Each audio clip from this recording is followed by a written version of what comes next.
Right now kasi we're at 15 tons. Ano ang pwede natin gawin para taas natin yan? Showing right now? So, San Juanico style, gawin natin. Pag-raise natin ng capacity ng bridge to 15 tons two-way at in fact, pwede tayong mag 30 tons one-way. Yung capacity natin ngayon dito is just like San Juanico na. And of course, ito ay in compliance din natin dahil no less than the President and the Secretary, talagang sila yung nagpupursige dito to address yung claimor ng ating mga road users na ma-address kaagad yung ating mga bridges dito.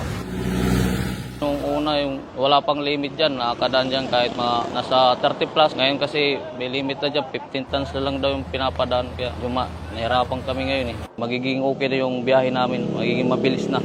Babalik yung kita namin na maganda.